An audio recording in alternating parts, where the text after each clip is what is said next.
एक बार फिर से आप सभी का स्वागत है जीके मिलेनियर में। आइए दोस्तों, आज हम साइंस के महत्वपूर्ण ऑब्जेक्टिव क्वेश्चन को लेकर आए हुए हैं, जो कि 20 महत्वपूर्ण प्रश्नों को लेकर आए हुए हैं।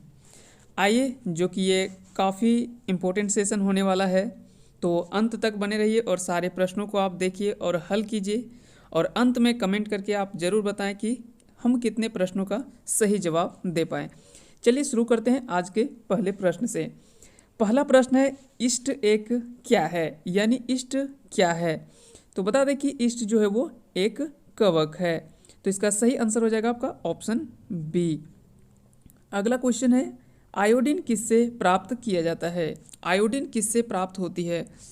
तो इसमें ऑप्शन है स्पायरोगायरा, लेमिनेरिया, उडोगोनियम या तो फिर ग्रेसिलेरिया।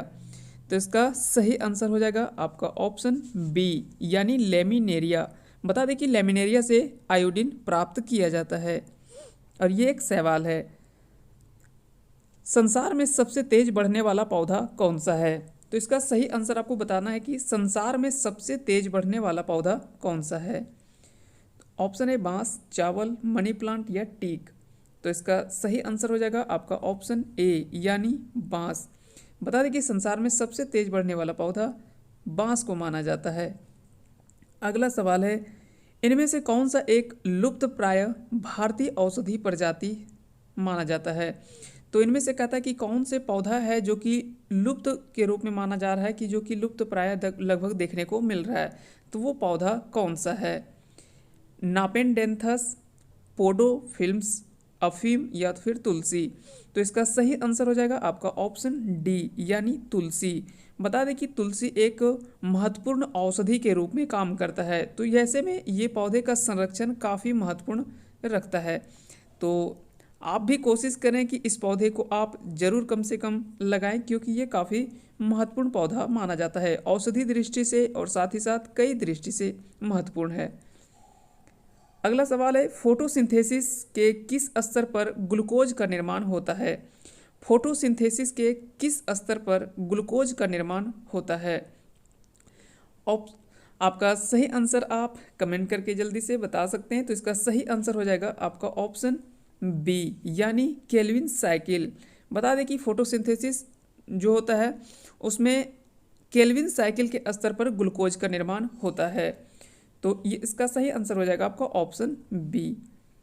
अगला सवाल है क्वेश्चन नंबर 6, पौधों में व्हाइट बर्ड रोग किसकी कमी से होती है। हम देखते हैं कि पौधों में कई तरह के बीमारियां देखने को मिलता है, रोग देखने को मिलता है।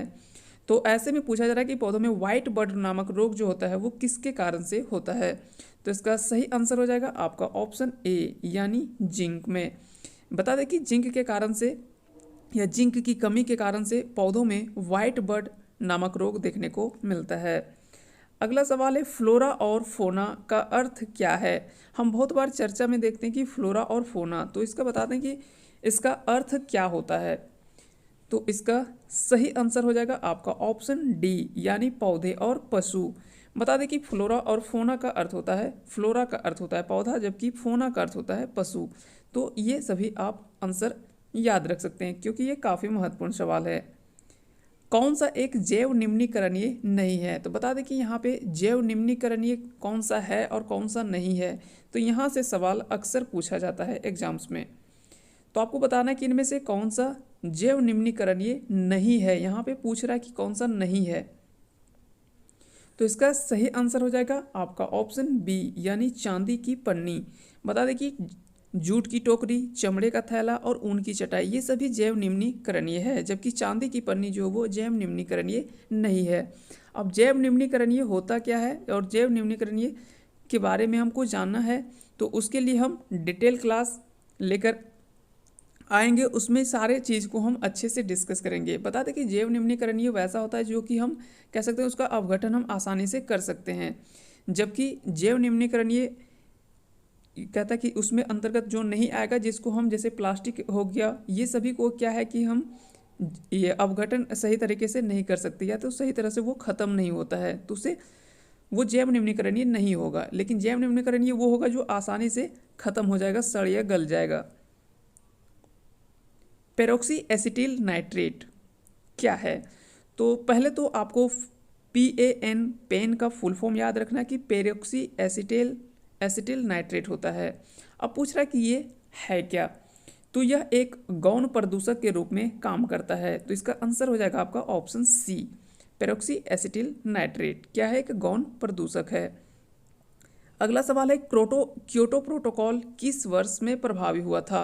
यहाँ पे सवाल पूछा जा रहा है कि किस वर्ष में प्रभावी हुआ था, तो इसका सही आंसर हो जाएगा आपका ऑप्शन ए यानी 2005 में। बता दें कि क्योटो प्रोटोकॉल जो था वो 2005 में प्रभावी हुआ था। अगला सवाल है कार्टाजेना प्रोटोकॉल का संबंध किससे है।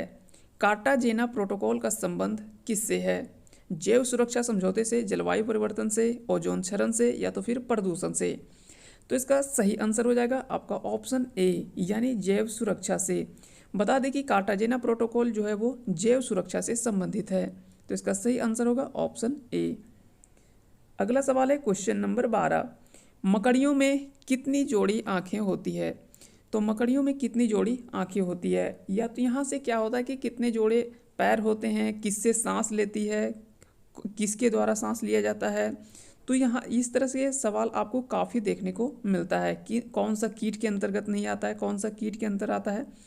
तो ये सभी प्रश्न आपके लिए महत्वपूर्ण होता है। तो इसका सही आंसर हो जाएगा आपका ऑप्शन सी यानी 4। बता दें कि मकड़ियों में कितनी जोड़ी आंखें होती, तो 4 जोड़ी आंखें होती है। तो इसका सही आंसर हो जाएगा आपका ऑप्शन सी। ये सभी काफ़ी महत्वपूर्ण सवाल है, आपको एग्जाम्स में जरूर देखने को मिलेगा। कॉकरोच जल में जीवित नहीं रह सकता क्योंकि उसका श्वसन अंग है।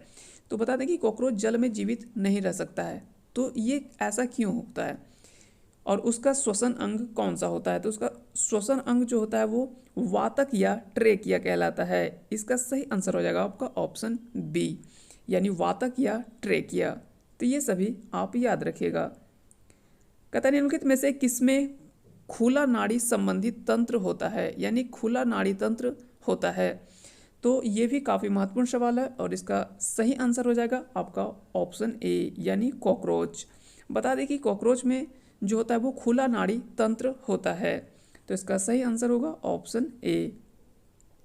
अगला सवाल है ऑक्टोपस के खून का रंग कैसा होता है। ये भी काफ़ी महत्वपूर्ण सवाल है और यहाँ से भी काफ़ी बार सवाल पूछा गया है। तो इसका सही आंसर हो जाएगा ऑप्शन बी यानी नीला। बता दें कि ऑक्टोपस के खून का रंग नीला होता है। तो बहुत बार सवाल यहाँ से पूछा जाता है और हम गलत कर बैठते हैं। अगला सवाल है सबसे जहरीला मछली कौन सा है। अब यहाँ से ऑप्शन के अकॉर्डिंग आपको बताना है कि सबसे जहरीला मछली इनमें से कौन सा माना जाता है। तो इसका सही आंसर हो जाएगा आपका ऑप्शन ए यानी पफर मछली। पफर मछली इसका सही आंसर हो जाएगा। अगला सवाल है एलपीडी नाजा का किसका वैज्ञानिक नाम है। हम एक वैज्ञानिक नाम को लेकर सारे वीडियो को एक साथ लेकर आए हुए हैं, तो चाहे तो आप वहाँ से हमारे प्लेलिस्ट से जाकर देख सकते हैं और वहाँ हमने ट्रिक से पढ़ाया हुआ है। एलपीडी नाजा का वैज्ञानिक नाम क्या है।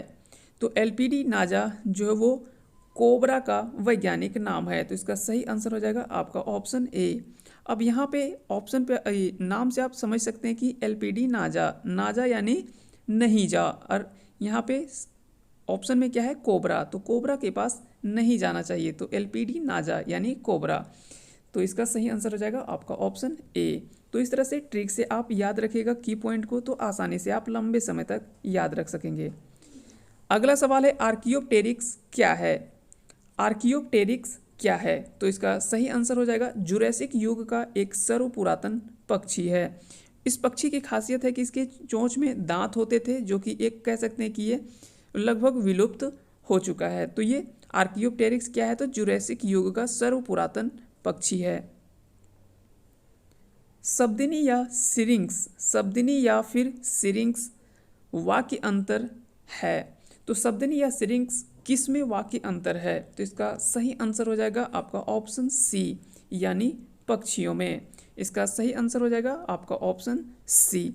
आज का अंतिम सवाल है क्वेश्चन नंबर 20। निम्नलिखित पशु समूहों में कौन सा एक बदलती हुई पर्यावरणीय दशाओं में स्थित तापमान बनाए रखता है। पक्षी, उभयचर, मत्स्य या सरीसृप। और इसका सही आंसर आप कमेंट करके कमेंट पे जरूर बताएं। कि इसका आंसर क्या होगा। तो उम्मीद करते हैं कि ये 20 प्रश्नों के संग्रह आपको पसंद आया होगा, और अगर पसंद आया होगा तो हमारे चैनल को सब्सक्राइब करें, लाइक करें और साथ ही साथ अपने दोस्तों के साथ शेयर करें। एक बार फिर से आप सभी को धन्यवाद।